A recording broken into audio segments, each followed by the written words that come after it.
कार्यक्रम वेद पाठशाला में मैं आपका हार्दिक स्वागत करती हूँ। प्रिय श्रोता, परमेश्वर का वचन जीवित, पवित्र एवं सामर्थी है। आशा है कि आज के वचन से आपको आत्मिक लाभ होगा। तो लीजिए प्रस्तुत है ये संदेश।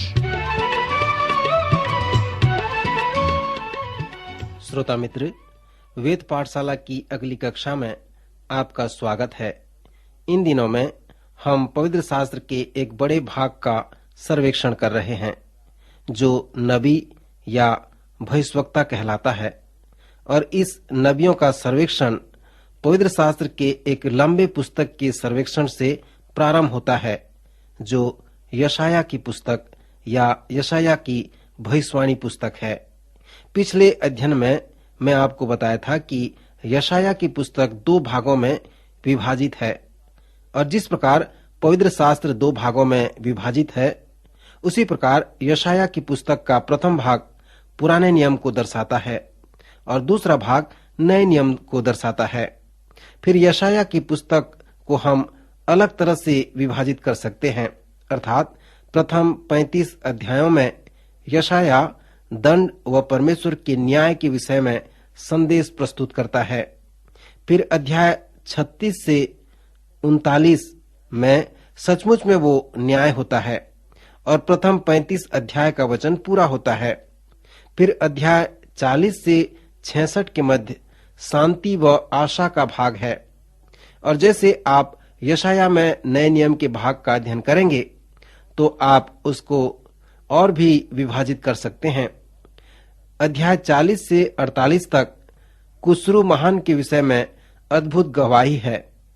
फिर अध्याय 49 से 57 तक प्रभु यीशु मसीह के प्रथम आगमन व कुस्रू के विषय में प्रकाश डाला गया है। फिर 58 से 66 अध्याय में प्रभु यीशु मसीह के दूसरे आगमन के विषय में वर्णन किया गया है। इस तरह से आप यशाया की पुस्तक को अलग अलग भागों में विभाजित कर सकते हैं। मित्र, इस सर्वेक्षण में हमारे पास इतने समय नहीं है कि इस पुस्तक के संपूर्ण अध्यायों का हम सर्वेक्षण करें। कुछ विशेष चुने हुए अध्याय हैं जिन पर हम मनन करेंगे, और वो इस प्रकार से हैं: अध्याय 5, 6, 11, अध्याय 40, 53 और 55 और अध्याय 61। यहाँ पर कुछ कालक्रम की समस्या है, क्योंकि यशाया के संदेश इस पुस्तक में क्रमानुसार नहीं रखे गए हैं। जिस प्रकार से उसने प्रचार किया उस प्रकार से वो इस पुस्तक में रखे गए हैं। यिर्मयाह की पुस्तक में भी इसी प्रकार है। उसके पीछे के संदेश पहले व पहले के संदेश पीछे हो गए हैं। मित्र, यह इसलिए है क्योंकि वे क्रमानुसार नहीं रखे गए हैं। यशाया की पुस्तक से मैं दो स्थलों पर आपका ध्यान केंद्रित करना चाहूंगा, जिससे हमें ये सहायता मिलेगी कि हम उस व्यक्ति के विषय में, उसके सेवकाई के विषय में और उसके संदेशों के विषय में जानकारी प्राप्त कर सकते हैं। पहला स्थल अध्याय 6 में पाया जाता है, जहां पर यशाया की बुलाहट है। यह अध्याय यशाया के लिए एक आदेश, एक नियुक्ति और उसे एक कार्य सौंपने का अध्याय है। इसके साथ साथ यहाँ अध्याय परमेश्वर के साथ यशाया का वार्तालाप है। पवित्र शास्त्र में सभी परमेश्वर के लोगों के पास उनका आत्मिक अनुभव होता है, और हमने पहले उसे देख भी लिया था। ये लोग परमेश्वर के पास बड़े ही अर्थपूर्ण रूप से आते थे और परमेश्वर के लिए बड़े ही अर्थपूर्ण रूप से सेवकाई के लिए चले जाते थे। परमेश्वर का एक महान कार्यकर्ता बनने के लिए उन्हें सर्वप्रथम परमेश्वर का एक महान उपासक बनना पड़ता था। इस प्रकार हम पाते हैं कि उन सबों के पास अनुभव होते थे। यशाया के 6वें अध्याय में हमारे लिए यशाया के आत्मिक अनुभव का वर्णन है, जहां पर इस प्रकार लिखा है: जिस वर्ष उजिया राजा मरा, मैंने प्रभु को बड़े ही ऊंचे सिंहासन पर विराजमान देखा, और उसके वस्त्र के घेरे से मंदिर भर गया। उससे ऊंचे पर सराब दिखाई दिए। उनके 6 पंख थे, और 2 पंखों से वे अपने मुंह को ढांपे हुए थे, और 2 से अपने अपने पांवों को, और 2 से उड़ रहे थे। और वे एक दूसरे से पुकार पुकार कर कह रहे थे, सेनाओं का यहोवा पवित्र पवित्र पवित्र है, सारी पृथ्वी उसके तेज से भरपूर है। और पुकारने वाले के शब्द से डेवड़ियों की नींव डोल उठी और भवन धुएं से भर गया। तब मैंने कहा, हाय हाय, मैं नाश हुआ, क्योंकि मैं अशुद्ध होंठ वाला मनुष्य हूँ और अशुद्ध होंठ वाले मनुष्यों के बीच में रहता हूँ, क्योंकि मैंने सेनाओं के यहोवा महाराजा धीराज को अपनी आंखों से देखा है। तब एक सराप हाथ में अंगार लिए हुए, जिससे उसने चिमटे से वेदी से उठा लिया था, मेरे पास उड़कर आया और उसने उससे मेरे मुंह को छूकर कहा, देख, इसने तेरे होठों को छू लिया है, इसलिए तेरा अधर्म दूर हो गया और तेरे पाप क्षमा हो गए हैं। तब मैंने प्रभु का यह वचन सुना, मैं किसको भेजूं और हमारी ओर से कौन जाएगा? तब मैंने कहा, मैं यहाँ हूँ, मुझे भेज।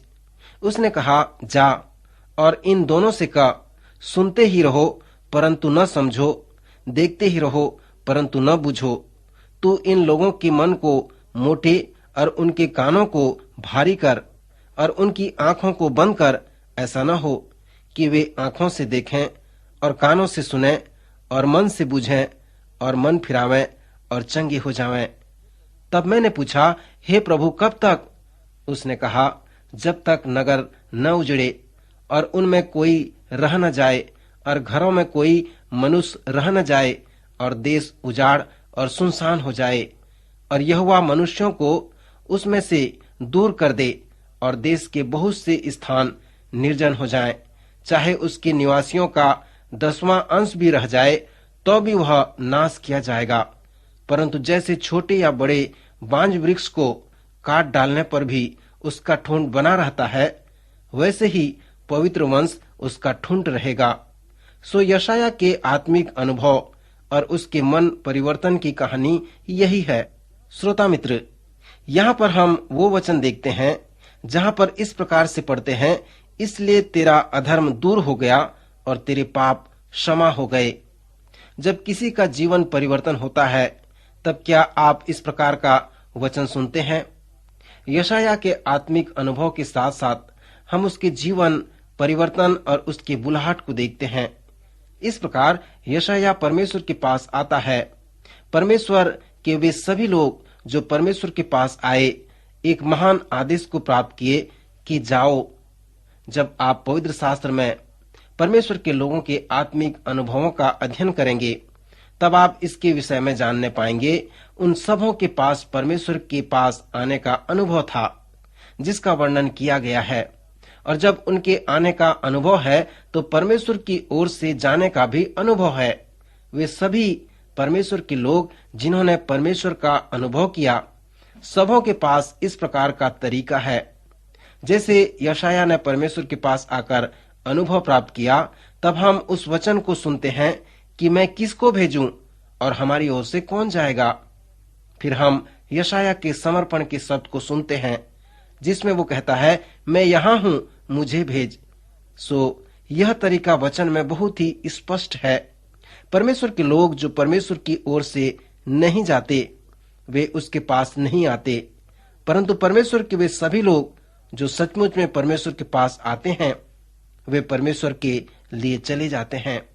पवित्र शास्त्र में एक ईमानदार नबी है जिसका नाम योना है। योना को कहा गया कि वह निनवे को जाए, जो असूर का राजधानी था।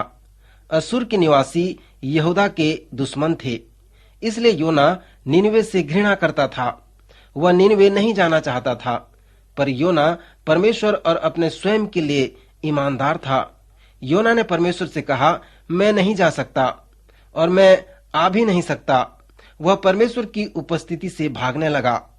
इससे उसका तात्पर्य यह था कि यदि मैं परमेश्वर के पास आऊंगा तो परमेश्वर मुझे निनवे अवश्य भेजेगा। सो जबकि मैं निनवे नहीं जाना चाहता, तो मैं परमेश्वर के पास भी नहीं आ सकता। मैं उसकी ओर से वहां नहीं जाऊंगा। सो हम देखते हैं कि इसीलिए वह परमेश्वर की उपस्थिति से भागने लगता है। श्रोता मित्र, जैसे आप पुराने नियम को पढ़ते हैं, तो परमेश्वर के लोगों में उन अनुभवों को अवश्य देखें। जब आप उनके आने व जाने के अनुभवों को निश्चित करेंगे तो जो विषय सामने आएगा वह ये होगा कि कौन जाएगा, कौन आएगा। सो उससे उसके अनुभव का परिणाम महत्वपूर्ण होता है। याकूब ने दूत के साथ मल्लयुद्ध किया। जलती हुई झाड़ी के पास मूसा ने परमेश्वर से बातचीत की। अय्यूब ने एक बवंडर चक्रवर्ती के पास परमेश्वर से बातें की। सो जब यशाया मंदिर में था और आराधना कर रहा था, तब यशाया के साथ ऐसा अनुभव हुआ। यशाया कहता है, मैं सेनाओं के यहोवा महाराजा धीराज को अपनी आंखों से देखा है। श्रोता मित्र, जब इस व्यक्ति के पास एक दर्शन आया, एक प्रकाशन आया, तब उसने कहा, मैं परमेश्वर को अपनी आंखों से देखा है। परमेश्वर के वे सभी लोग जो परमेश्वर के पीछे चले, उन्होंने परमेश्वर के पवित्रता व महानता के लिए कोई शब्द नहीं प्राप्त किया। परमेश्वर ने कहा कि वे पहले अपने हृदय के अंदर को देखें, फिर परमेश्वर को देखें, फिर चारों ओर देखें और चलें। सो यही है वो तरीका जब लोगों ने परमेश्वर के अनुभव से देखा। सो इस प्रकार हम देखते हैं कि उन्होंने दर्शन प्राप्त किया और वे परमेश्वर के दर्शन को संसार के लिए प्राप्त किया। अय्यूब अपने अंदर देखने से पहले कहा, मैं धर्मी हूँ, मैं जानता हूँ कि मैं धर्मी हूँ। क्योंकि जब परमेश्वर ने अय्यूब से कहा कि वह अपने स्वयं को देखे, तब अय्यूब कहता है, मैंने कानों से तेरा समाचार सुना था, परंतु अब मेरी आंखें तुझे देखती हैं, इसलिए मुझे अपने ऊपर घृणा आती है और मैं धूली और राख में पश्चाताप करता हूँ। मेरे प्रिय मित्र, क्या यह रोचक बात नहीं होगा कि यशाया ने भी ऐसा ही किया। उसने कहा कि मैं अशुद्ध होंठ वाला पापी मनुष्य हूँ, मैं अशुद्ध होंठ वाले मनुष्यों के बीच में रहता हूँ, मैं नाश हुआ क्योंकि मैं पापी हूँ। वे सब जिन्होंने अपने आप को देखा तो ये पाया कि वे पापी हैं, अशुद्ध हैं, परंतु यहोवा परमेश्वर पवित्र है और वो इस बात से सहमत हो गए। श्रोता मित्र, आप यशाया के अनुभव को इस प्रकार से देख सकते हैं। सर्वप्रथम परमेश्वर के साथ यशाया के अनुभव का जो परिणाम था वो उसका पश्चातापी मन था। उसने कहा, मैं अशुद्ध होंठ वाला पापी मनुष्य हूँ। यशाया का समर्पण हम सबों के लिए एक नमूना है। वह पूर्ण रूप से परमेश्वर में समर्पित था। वे सभी नबी जिन्हें परमेश्वर ने बुलाया, वे उसके प्रति समर्पित थे। परमेश्वर ने उन्हें जाने के लिए कहा और वे गए। वे अपने कार्य व परमेश्वर के प्रति बहुत ही समर्पित थे। हमारे कार्य को फलवंत करना परमेश्वर का उत्तरदायित्व है, क्योंकि उसी ने हमें भेजा है। श्रोता, यशाया के 6वें अध्याय को पढ़कर हमने पहला नबी के विषय में कुछ देखा है। यशाया का एक महान नबी के रूप में हमने उसे जाना है। इस पुस्तक को पढ़कर हम प्रभु यीशु मसीह के विषय में भी बहुत कुछ सीखेंगे। अगले कार्यक्रम में अवश्य उपस्थित होवें। प्रभु आप सबको आशीष दे।